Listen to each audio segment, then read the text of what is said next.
Guys, you can't blame others for your circumstances. You are solely responsible.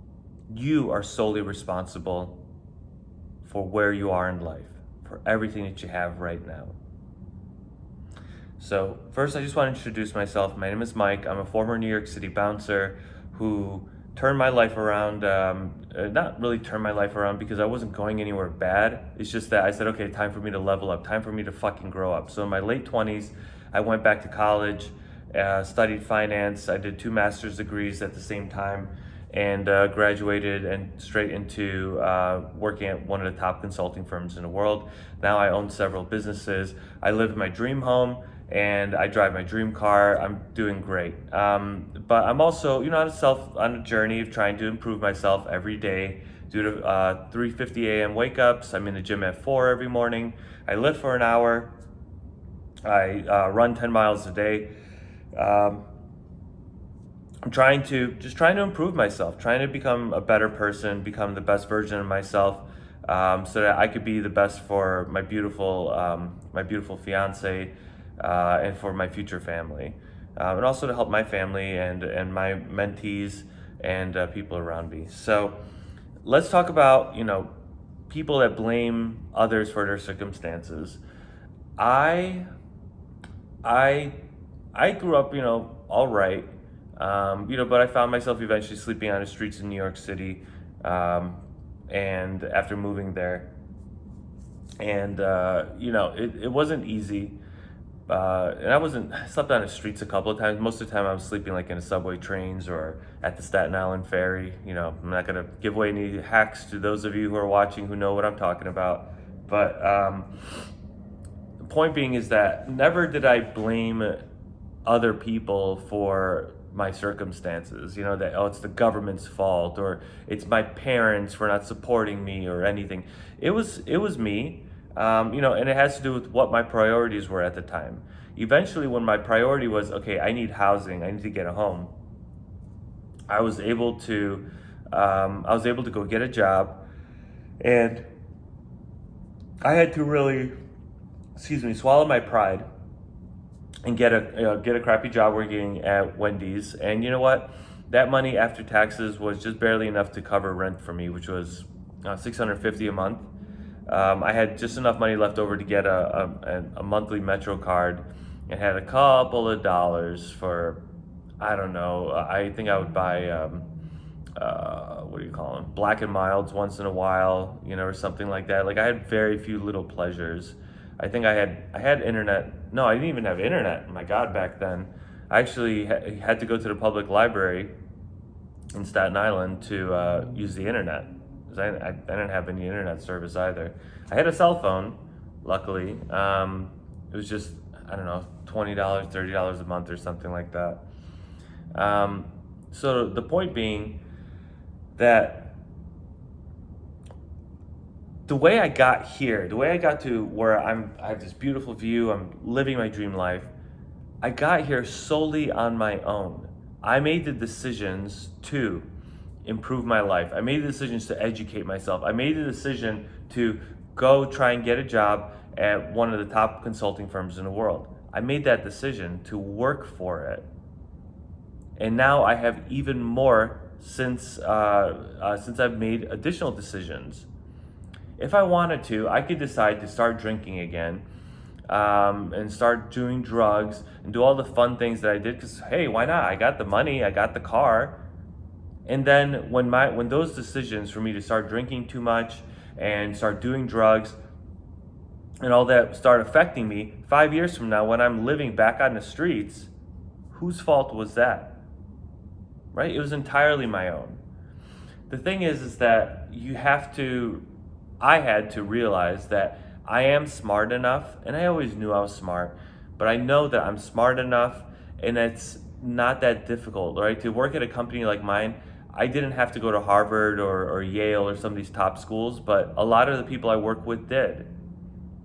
And it's because they also believed in themselves, were highly motivated, and knew that they could go to those kinds of schools and get the kind of job that we all had. So don't don't fall into that trap because it's such an easy thing to do. I mean, so many Americans believe in the idea of like wealth redistribution and that the rich are too rich and that kind of thing. But once again, it's them blaming themselves for not having those things, right? Oh, you see somebody who's jacked and they're like, oh, they're really muscular. Oh, they must be on steroids. Or you see somebody who was fat and they lost a bunch of weight. Oh, they're on Ozempic.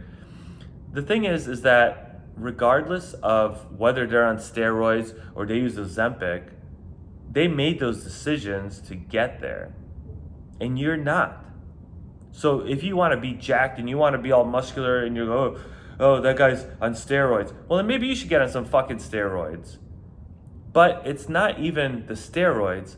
It's the fact that they have the discipline to go to the gym. And while they are not as disciplined perhaps as somebody who's naturally that big, like a strength competitor, power lifter, those guys are really, really disciplined, right? They go to the gym, they lift like crazy, and they're not allowed to use any kind of enhancements to make themselves look bigger. That's why they tend to be stronger than bodybuilders. But those guys are super jacked. It's all natural, big muscle. Now, become a bodybuilder, become as big and muscular as those people, you actually do have to still work out really hard. So it's not that you're angry or upset that they're using steroids. It's because deep down inside, you want to have that body, but you're not willing to do the work to do it. And whose fault is it that you don't have their body? Whose fault is it? Right? It's the most personal, obvious thing. It's yours. When it comes to being rich, and you're out there like I did. I mowed lawns for a guy who owned a lawn care business. It was a small business, but it made good money. $500,000 to $1 million a year. But it had myself and like 10 people working it. And it was, actually about 5, right? Whose fault was it that guy was a millionaire and I'm not? That I'm out there pushing the mower and he's out there, well, he was also working his ass off. But why was he rich and I wasn't? I could very easily right now go to some store down there, this way, down there, go buy a lawnmower and go start mowing lawns for $40 a pop. That's what he did. He literally started mowing lawns. He bought more mowers. He hired on people. He multiplied that $40 an hour to making a couple hundred an hour because he had multiple crews running. And it got bigger and bigger and bigger.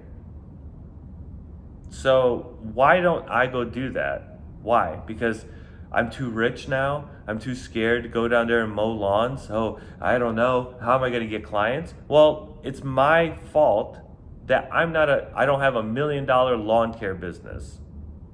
It's my circumstance. It's also my circumstance while I'm here. I'm here because I decided to invest in myself, get the right sorts of education, and work really hard to get the right mix of education and experience to get into a top consulting firm and make the kind of money that I do now.